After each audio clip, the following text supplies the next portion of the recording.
Dear friends, നമ്മൾ ഇന്ന് ചിന്തിക്കാൻ പോകുന്നത് കഴിഞ്ഞ ലാസ്റ്റ് വീഡിയോയുടെ തുടർന്നുള്ള ഭാഗമാണ് ശുശ്രൂഷയും. അതായത് ഒരു പുതിയ സൃഷ്ടിയായി കഴിഞ്ഞാൽ അല്ലെങ്കിൽ പുതിയ നിയമത്തിൽ എങ്ങനെയാണ് എപ്രകാരമാണ് ശുശ്രൂഷയും അതുപോലെ തന്നെ ആരാധനയും വരുന്നത്, അതിൻ്റെ കുറച്ച് തെറ്റിദ്ധാരണകൾ അല്ലെങ്കിൽ പുതിയ നിയമത്തിന് കീഴിലുള്ള നമസ്കാരം എന്താണ് എന്നുള്ള ഒരു വിഷയം കൂടിയാണ് നമ്മൾ ഇതിൻ്റെ ഒരു മെയിൻ ഭാഗം നമ്മൾ കഴിഞ്ഞ ലാസ്റ്റ് വീഡിയോയിൽ ചിന്തിച്ചതാണ്.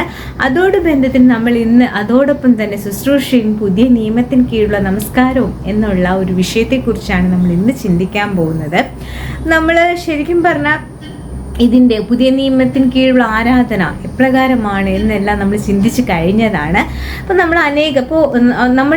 നമ്മളായിരിക്കുന്ന ഈ ലോകത്ത് അനേക സഭകളുണ്ട്. അപ്പോൾ അവരെല്ലാം എന്താണ്, ഒരു കെട്ടിടത്തോട് ബന്ധത്തിൽ അല്ലെങ്കിൽ പുതിയ നിയമത്തിൽ നമ്മൾ കാണുമ്പോൾ ഇത്ര സമയം അല്ലെങ്കിൽ സൺഡേ ഇത്ര മണി മുതൽ ഇത്ര മണി വരെയാണ് ആരാധന നടക്കുന്നത് എന്നെല്ലാം ഒരു ബോർഡ് നമ്മൾ കാണാം, എഴുതി വെച്ചിരിക്കുന്നത് കാണാം. അപ്പോൾ ശരിക്കും പറഞ്ഞാൽ ആരാധനയ്ക്ക് വരിക അല്ലെങ്കിൽ ആരാധന കഴിഞ്ഞ് പോവുക, ആരാധനയ്ക്കുള്ള സമയം ഇന്നതാണ് അല്ലെങ്കിൽ ശുശ്രൂഷയ്ക്കുള്ള സമയം ഇന്നതാണ് എന്നെല്ലാം എഴുതി വെച്ചിട്ടുണ്ട്. ദൈവം ഒരു സമയത്ത് സമയവും ദിവസവും കാലങ്ങളും എല്ലാം തന്നിട്ടുണ്ടായിരുന്നു ദൈവത്തെ ആരാധിക്കാൻ. പക്ഷെ അത് പഴയ നിയമത്തിലാണ്. നമ്മൾ വചനം യഥാർത്ഥമായി ചിന്തിക്കുകയും പഠിക്കുകയും നമ്മൾ അതിൻ്റെ ദൈവം പറഞ്ഞിരിക്കുന്നത് പോലെ തന്നെ നമ്മളത് വീതിയും നീളം ആഴത്തിൽ അത് ചിന്തിച്ച് അത് പരിശോധിച്ച് എന്താണ് യഥാർത്ഥ സത്യം എന്ന് നമ്മൾ പഠിക്കുകയാണെങ്കിൽ അതിൽ രണ്ട് തരത്തിലുണ്ട്. പഴയ നിയമവും പുതിയ നിയമത്തിൽ എപ്രകാരമാണ് ദൈവം എത്ര സമയത്തേക്കാണോ എങ്ങനെയെല്ലാമാണ് ദൈവം കൊടുത്തിരിക്കുന്നത്, ദൈവം എന്താണ് മനുഷ്യന് യഥാർത്ഥമായി ആഗ്രഹിക്കുന്നത്, ദൈവം പ്രവർത്തിച്ച പദ്ധതികൾ എന്താണ്, അതിനായി എല്ലാം നമുക്ക് വ്യക്തപരമായി ബൈബിൾ പരിശോധിച്ചാൽ നമുക്ക് തന്നെ മനസ്സിലാക്കാൻ കഴിയുന്ന സത്യമാണ്. അപ്പോൾ നമ്മൾ നോക്കുക, ശരിക്കും പറഞ്ഞാൽ പുതിയ നിയമത്തിലേക്ക് നമ്മൾ കടന്നു അല്ലെങ്കിൽ പുതിയ നിയമത്തിലെ ആരാധനയിലേക്ക് നമ്മൾ പ്രവേശിക്കുമ്പോൾ അല്ലെങ്കിൽ നമ്മൾ നോക്കുമ്പോൾ അതിന് പ്രത്യേക സമയമോ പ്രത്യേക കാലമോ അല്ലെങ്കിൽ പ്രത്യേക ദിവസമോ ഇല്ല. അത് എപ്പോഴും ഒരുവൻ ക്രിസ്ത്യാനി ആകണമെന്നുള്ളത് അവൻ്റെ തെരഞ്ഞെടുപ്പാണ്. അല്ലെങ്കിൽ പാപങ്ങളുടെ മോചനത്തിന് അവൻ്റെ ഹൃദയത്തിൽ അല്ലെങ്കിൽ ദൈവം വസിക്കണം, പരിശുദ്ധാത്മാവ് അവന് വേണം, അല്ലെങ്കിൽ അവന് ദൈവത്തിൻ്റെ മകനാകണം അല്ലെങ്കിൽ മകളാകണം എന്നൊരു വ്യക്തിയുടെ തെരഞ്ഞെടുപ്പാണ്. അങ്ങനെ ആ തെരഞ്ഞെടുക്കുന്നതിലൂടെയാണ് അവൻ ക്രിസ്ത്യാനിയായി തീർന്നത്. ആ നിമിഷം മുതൽ അവൻ ആരാധനയിലാണ്, അവൻ ആത്മാവിലുമാണ്, അവൻ സത്യത്തിലുമാണ്.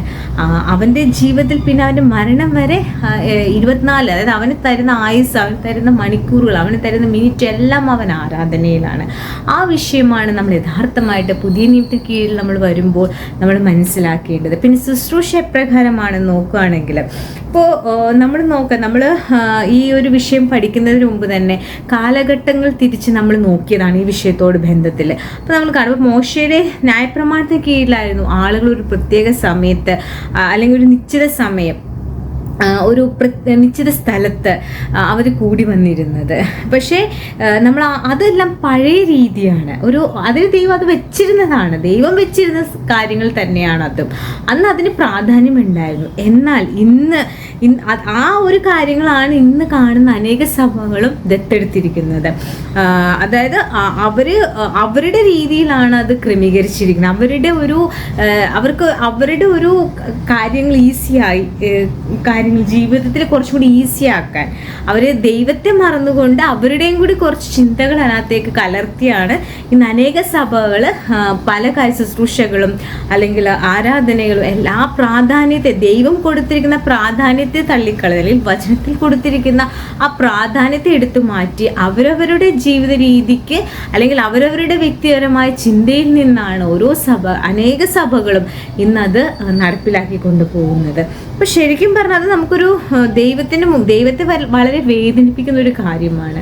നമ്മൾ ക്രിസ്ത്യാനി ആയിരിക്കും അല്ലെങ്കിൽ ദൈവത്തെ യഥാർത്ഥമായിട്ട് പിന്തുടരുന്നവരായിരിക്കെ നമ്മൾ വചനത്തിൽ എന്താണ് പറഞ്ഞിരിക്കുന്നത്, ദൈവം എന്താണ് നമ്മിൽ നിന്ന് ആഗ്രഹിക്കുന്നത് നമ്മൾ മനസ്സിലാക്കി വേണം നമ്മൾ ജീവിക്കാൻ. അപ്പോൾ ശരിക്കും പറഞ്ഞാൽ ദൈവത്തെ ആരാധിക്കുന്നവൻ എന്താണ്, അല്ലെങ്കിൽ ദൈവം ആത്മാവാകുന്നു, അവനെ നമസ്കരിക്കുന്നവൻ ആത്മാവിന് സത്യം നമസ്കരിക്കണം. അപ്പോൾ എന്നീ തിരുവെഴുത്ത് പറയുന്നത് പുതിയ നിയമ ആരാധന അല്ലെങ്കിൽ ആ ഒരു ആരാധനയോട് ബന്ധത്തിൽ അല്ലെങ്കിൽ പുതിയ നിയമം എപ്രകാരമാണ് വരാൻ പോകുന്നത് എന്നുള്ള ബന്ധത്തോടാണ് അത് പറഞ്ഞിരിക്കുന്നത്.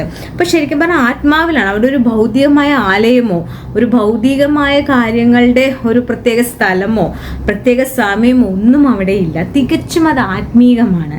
അപ്പോൾ ശരിക്കും പറഞ്ഞാൽ നമ്മൾ ക്രിസ്ത്യാനി ആയിരിക്കും, നമ്മുടെ ശരീരമാണ് അവൻ്റെ മന്ദിരം.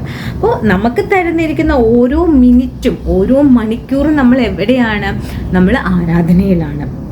അപ്പോൾ ശരിക്കും പറഞ്ഞാൽ അതൊരു ബാഹ്യമായിട്ട് ചെയ്യേണ്ട ഒരു കാര്യമല്ല, അത് തികച്ചും ആന്തരികമാണ്, ആത്മാവിലാണ് അത് ശരിക്കും. അപ്പോൾ ശരിക്കും പറഞ്ഞാൽ പഴയ നിയമത്തിലായിരുന്നു ഇതെല്ലാം വന്നിരുന്നത്. പക്ഷെ അവിടെ രണ്ടായിട്ടുണ്ട്. ജനങ്ങൾ ഇന്ന ദിവസം അല്ലെങ്കിൽ ഇന്ന സമയത്ത് ഇന്ന സ്ഥലത്ത് കൂടി വരണം, അപ്പോൾ പുരോഹിതന്മാർ ശുശ്രൂഷ ചെയ്യണം, ജനങ്ങളെ നമസ്കരിക്കണം. അപ്പോൾ ശരിക്കും പറഞ്ഞാൽ അതിനെല്ലാം ഒരു രണ്ടായി വേർതിരിച്ച് പല കാര്യങ്ങളാണ്. പക്ഷെ ഇന്ന് ക്രിസ്തുവിലായിരിക്കുന്നവൻ അവൻ പുരോഹിതനെന്നില്ല, അല്ലെങ്കിൽ ജാതിയെന്നില്ല, അല്ലെങ്കിൽ ഉയർന്നവനെന്നോ അല്ലെങ്കിൽ താഴ്ന്നവനോ ഒന്നുമില്ല. ഇന്ന് ക്രിസ്തുവിൽ. അപ്പം യഹൂദനെന്നോ യവനെന്നോ ഒന്നൊരു വേർതിരിവ് ഇന്ന് പുതിയ നിയമത്തിലില്ല. ഒരു ക്രിസ്തുവിലായിക്കഴിഞ്ഞാൽ അവൻ എന്താണ്? അവൻ പുരോഹിതനാണ്.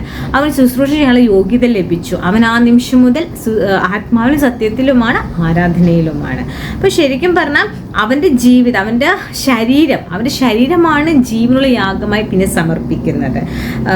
അവൻ ഒരു ദൈവമകനാണ്. എപ്പോഴും അവന് ദൈവത്തെ നമസ്കരിക്കുകയും സേവിക്കുകയും ചെയ്യുകയാണ്. അപ്പോൾ ശരിക്കും പറഞ്ഞാൽ അതിനൊരു പ്രത്യേകമായ ശുശ്രൂഷയ്ക്ക് ഒരു ദിവസം തിരഞ്ഞെടുത്ത് പോകേണ്ടതോ അല്ലെങ്കിൽ അതിനുവേണ്ടി ഒരു ഒരുക്കമോ അല്ലെങ്കിൽ ഇന്ന് ശുശ്രൂഷ ചെയ്യാനുള്ളതാണ് എനിക്ക്, അല്ലെങ്കിൽ ഇന്ന് എനിക്ക് ആരാധിക്കാൻ പോകേണ്ടതാണ്, അങ്ങനെ ഒരു കാര്യം പുതിയ നിയമത്തിന് കീഴിലേക്ക് നമ്മൾ നോക്കിയാൽ അത് ദൈവം പറഞ്ഞിട്ടില്ല. ദൈവം പറഞ്ഞിരിക്കുന്നത് തികച്ചും വ്യത്യസ്തമാണ്. ഈ ലോകത്തിൽ നിന്ന് തികച്ചും വ്യത്യസ്തമാണ്. ഈ ലോകത്തിന്റെ കാഴ്ചപ്പാടല്ല ദൈവം വചനത്തിൽ പറഞ്ഞിരിക്കുന്നത്. ലോകത്തിൻ്റെതായ ഒരു വഴുവഴുപ്പിലൂടെ അല്ലെങ്കിൽ അവരുടെ വ്യക്തിപരമായ ഒരു ചിന്തയിൽ നിന്നാണ് അവർ എഴുതി അത് മാറ്റം വരുത്തിയിരിക്കുന്നത്. പക്ഷെ ദൈവം ഒരു സമയത്ത് വെച്ചു, പക്ഷെ അത് മാറ്റി. ഇന്ന് പുതിയ നിയമത്തിലേക്ക് കടന്നു വരുമ്പോൾ ദൈവം ഒരു പ്രത്യേക സമയമോ പ്രത്യേക സ്ഥലമോ അല്ലെങ്കിൽ എല്ലാ ദിവസവും ദൈവം എന്താണ് ഒരു ദിവസം തരുന്നുണ്ടെങ്കിൽ അത് എന്താണ്? ദൈവത്തെ ആരാധിക്കാനും ദൈവത്തെ സേവിക്കാനുമാണ് തരുന്നത്. അതുപോലെ തന്നെ ശുശ്രൂഷ ചെയ്യാൻ അവൻ പറഞ്ഞിട്ടുണ്ട്, ശുശ്രൂഷകളും അവൻ തന്നിട്ടുണ്ട്. അതെങ്ങനെയാണെന്നുള്ളത് നമ്മൾ ഈ ഒരു കാര്യത്തോടെ അല്ലെങ്കിൽ ഈ ഒരു ബന്ധത്തോടെ നമുക്ക് നോക്കാം. എങ്ങനെയാണ് ആരാധനയിൽ? അത് അപ്പോഴും ആരാധനയിലാണ് നമ്മൾ. ആ ശുശ്രൂഷയിൽ കഴിഞ്ഞാലും നമ്മൾ ആരാധനയിൽ, അല്ലാതെ ആ ശുശ്രൂഷ ചെയ്യുമ്പോഴല്ല നമ്മൾ ആരാധനയിലായിരിക്കുന്നത്. ശുശ്രൂഷ ചെയ്ത് കഴിയുമ്പോൾ നമ്മൾ ആരാധന കഴിഞ്ഞു എന്ന് നമുക്ക് പറയാൻ പുതിയ നിയമത്തിൽ ഇല്ല. പുതിയ നിയമത്തിൽ എന്താണ്?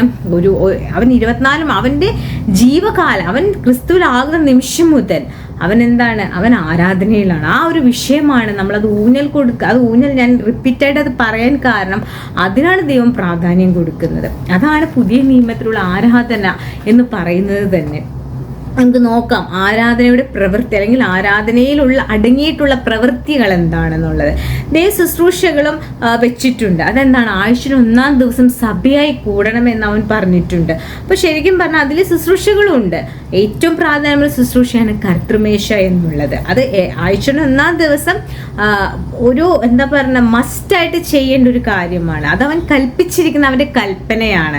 അതായത് ഒരിക്കൽ അവൻ നമുക്കായിട്ട് യാഗം അല്ലെ, നമ്മളെ വീണ്ടെടുക്കാൻ, അല്ലെങ്കിൽ അവൻ അവസാനത്തുള്ളി രക്തം വരെ കൊടുത്താണ് സഭ അവൻ നേടിയിരിക്കുന്നത്, അല്ലെങ്കിൽ ഒരു മനുഷ്യൻ്റെ ആത്മാവിനെ അവൻ നേടിയിരിക്കുന്നത്. അപ്പോൾ ശരിക്കും പറഞ്ഞാൽ അവൻ ഇന്ന ജാതിക്ക് വേണ്ടി അല്ലെങ്കിൽ ഇന്ന ആൾക്കാർക്ക് വേണ്ടി, ഒരു പ്രത്യേക ഗോത്രത്തിന് വേണ്ടിയല്ല അവൻ മരിച്ചത്. എല്ലാവർക്കും വേണ്ടിയാണ് അവൻ മരിച്ചത്. എല്ലാവരുടെയും പാപമാണ് അവൻ ഏറ്റെടുത്തത്. അതിലൂടെ അവൻ എന്താണ്? എന്നേക്കും ഒരു വീണ്ടെടുപ്പ് തന്നു.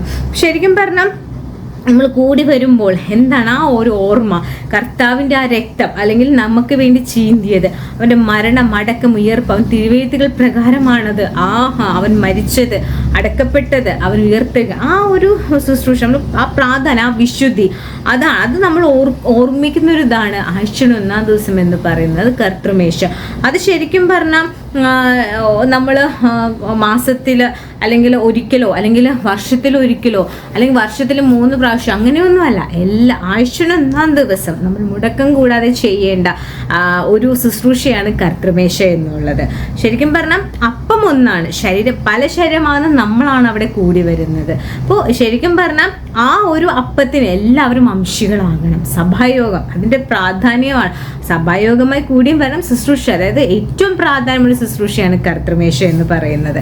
അപ്പോൾ ശരിക്കും പറഞ്ഞാൽ നമ്മളത് മുടക്കം കൂടാതെ ചെയ്യേണ്ട ഒരു കാര്യമാണത്. ആഴ്ചയുടെ 1-ാം ദിവസം നമ്മൾ ചെയ്യണം. അത് ദൈവത്തിൻ്റെ കൽപ്പനയാണ്. അത് ആ ഒരു സഭായോഗം ദൈവം പറഞ്ഞിരിക്കുന്ന ഒരു സമയത്തിൻ്റെ അല്ലാതെ, പക്ഷെ അത് ചെയ്യണം എന്നുള്ള കൽപ്പനയാണ്. അതിപ്പോൾ നമുക്ക് വേണമെങ്കിൽ രാവിലെയോ അല്ലെങ്കിൽ അത് ആ ഒരു ദിവസത്തിനുള്ളിൽ നമ്മൾ ആ കർത്തൃമേശ കൈയാളിയിരിക്കണം. അതാണ് ദൈവം ഒരു സമയം നിശ്ചയിച്ചിട്ടില്ല, പക്ഷെ അത് കൽപ്പനയായിട്ട് ആഴ്ച 1-ാം ദിവസം അത് കൊടുത്തിട്ടുണ്ട് ബൈബിളിൽ. അതാണ് നമ്മൾ പരിശോധിക്കേണ്ടത്. ഇനി നമ്മൾ അടുത്തെന്നുള്ള പ്രാർത്ഥനയും അല്ലെങ്കിൽ പാട്ട് പാടുക, അവനെ സ്തുതിക്കുക എന്നുള്ളത്. ശരിക്കും പറഞ്ഞാൽ പ്രാർത്ഥിക്കുക എന്നുള്ളത് ഒരു മനുഷ്യൻ്റെ ജീവിതത്തിൽ അല്ലെങ്കിൽ ഒരു ക്രിസ്ത്യാനിയുടെ അല്ലെങ്കിൽ ഒരു ക്രിസ്തുവിലായ ഒരു വ്യക്തി, ആ ക്രിസ്തുവിലാവുന്ന ഒരു വ്യക്തിക്ക് മാത്രം കിട്ടുന്ന ഒരു യോഗ്യതയാണ് ദൈവത്തോട് പ്രാർത്ഥിക്കുക എന്നുള്ളത്. ദൈവം ആ ഒരു വ്യക്തി, നീതിമാന്റെ പ്രാർത്ഥന ദൈവം ശ്രദ്ധയോടെ കേൾക്കും, ഭാവികളുടെ പ്രാർത്ഥന ദൈവം കേൾക്കുകയില്ല. അത് വചനത്തിൽ വ്യക്തമായിട്ടുണ്ട്. അപ്പം നമുക്കത് മനസ്സിലാവാം, ക്രിസ്തുവിലായിരിക്കുന്ന ഒരു വ്യക്തിയുടെ പ്രാർത്ഥന മാത്രമാണ് ദൈവം കേൾക്കുന്നത്. അപ്പം നമ്മൾ എന്താണ് ചെയ്യേണ്ടത്? നമ്മൾ ദൈവത്തോട് എല്ലാ ദിവസവും തുടർമാനം ഇടവിടാതെ പ്രാർത്ഥിക്കണം. നമ്മൾ എന്ത് കാര്യത്തിന് മുൻപിലും ദൈവത്തോടൊരു പ്രാർത്ഥനാ ജീവിതം നമ്മുടെ കുടുംബത്തിലും നമ്മുടെ വ്യക്തിപരമായ ജീവിതത്തിലും അല്ലെങ്കിൽ നമ്മൾ സഭയെ കൂടുമ്പോഴൊക്കെ നമുക്ക് ആവശ്യമാണ്. അതോടൊപ്പം തന്നെ എന്താണ് പാട്ടുപാട്. അപ്പോൾ അദ്രം എന്നുള്ള സ്വസ്ത്രയാഗം നമ്മളിത് ചെയ്യണം. ഇത് നമ്മുടെ ശുശ്രൂഷകളിൽ ഉള്ളത് തന്നെയാണ്. ശുശ്രൂഷ നമ്മൾ കൂടി വരുമ്പോൾ നമുക്ക് തന്നതിന് ദൈവത്തോട് പ്രാർത്ഥിക്കുകയും നന്ദി പറയുകയും പാട്ടുകൾ പാടുകയും ഒരുമിച്ച് പാട്ടുകൾ പാടുക, അന്യോന്യം പ്രബോധിപ്പിക്കുന്നത്, ഇതെല്ലാം എന്താണ് ശരിക്കും പറഞ്ഞാൽ നമ്മൾ ദൈവത്തോട് ചെയ്യുന്ന അല്ലെങ്കിൽ നമ്മൾ തന്നെ നമ്മൾ സമർപ്പിക്കുന്ന അത് ആ ഒരു അദ്രമെന്ന സ്വസ്ത്രയാഗവും എന്താണ് ഈ ശുശ്രൂഷയുടെ ഒരു ഭാഗമാണ്. നമ്മൾ അടുത്തതായി നോക്കുമ്പോൾ ആരാധനയുടെ ശുശ്രൂഷകളിൽ പെടുന്ന വേറൊന്നാണ് ബൈബിൾ പഠനം അല്ലെങ്കിൽ പ്രബോധനം എന്നുള്ളത്. അപ്പോൾ നമ്മൾ സഭയായിട്ട് ആഴ്ച 1-ാം ദിവസം കൂടി വരുമ്പോൾ നമ്മൾ വിശുദ്ധന്മാർ എല്ലാവരുടെ നടുവിൽ അന്യോന്യം പ്രബോധിപ്പിക്കുക എന്നുള്ളത്. അപ്പോൾ സങ്കീർത്തനങ്ങളായാലും സ്തുതികളായാലും തമ്മിൽ പ്രബോധിപ്പിച്ചു. അപ്പോൾ ശരിക്കും പറഞ്ഞാൽ ഒരു പ്രബോധനം അല്ലെങ്കിൽ ഉപദേശം.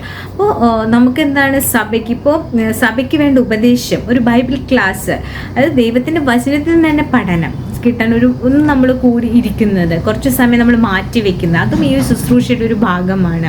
അതായത് ഇപ്പോൾ നമുക്കറിയാം, ഒരു ഭൗതിക ജീവൻ നിലനിർത്താൻ നമുക്ക് എന്താണ് പോഷക ഗുണങ്ങളുള്ള ആഹാരങ്ങൾ ആവശ്യമാണ്, വെള്ളം ആവശ്യമാണ്, ഉറക്കം ആവശ്യമാണ്, അല്ലേ? ഇതൊന്നും ഇല്ലെങ്കിൽ നമ്മുടെ ശരീരപ്രകാരം ആയിരിക്കും, ക്ഷീണിതയായിരിക്കും, തളർന്നു പോകും, ശക്തി ഉണ്ടാവില്ല, രോഗങ്ങൾ വരും, അല്ലേ? ചിലപ്പോൾ നശിച്ചു മരണം വരെ സംഭവിക്കാം.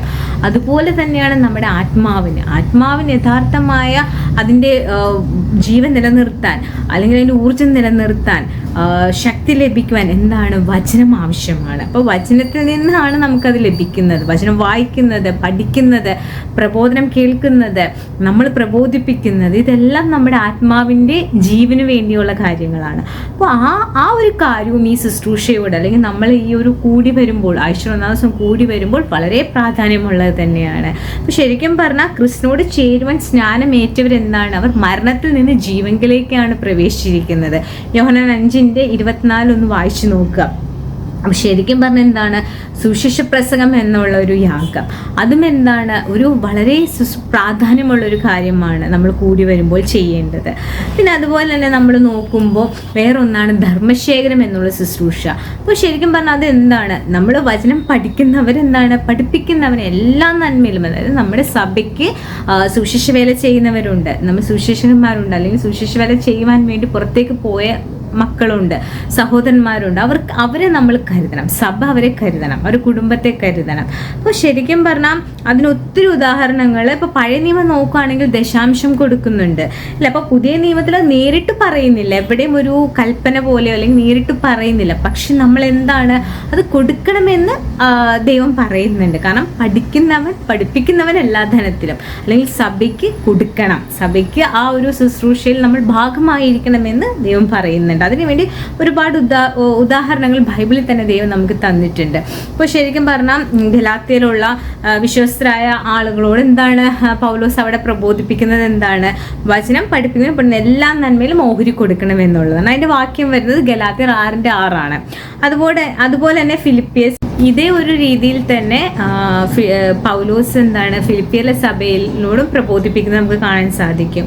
അതായത് പൗലോസ് സുവിശേഷ ഘോഷണം സംബന്ധിച്ച് എന്താണ് മക്കതോനിയയിൽ പുറപ്പെട്ടാറ് ഒരു വരവ് ചെലവ് കാര്യത്തിൽ അവരല്ലാതെ വേറെ ആരും എന്താണ് കൂട്ടായ്മ പൗലോസിനോട് കാണിച്ചില്ല എന്ന്.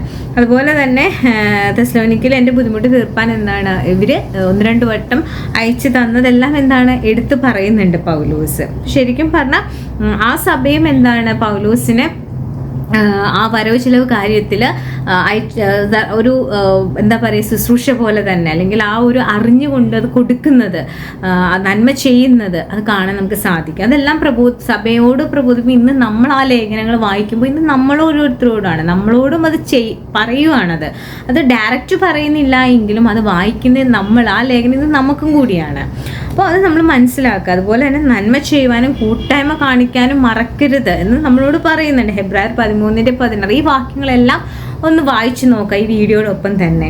ശരിക്കും പറഞ്ഞാൽ എന്താണ് ഒരു സാമ്പത്തിക കൂട്ടായ്മ സഭയോട് കാണിക്കണം എന്നുള്ളതാണ് നമ്മളവിടെ പ്രബോധിപ്പിക്കുന്നത്.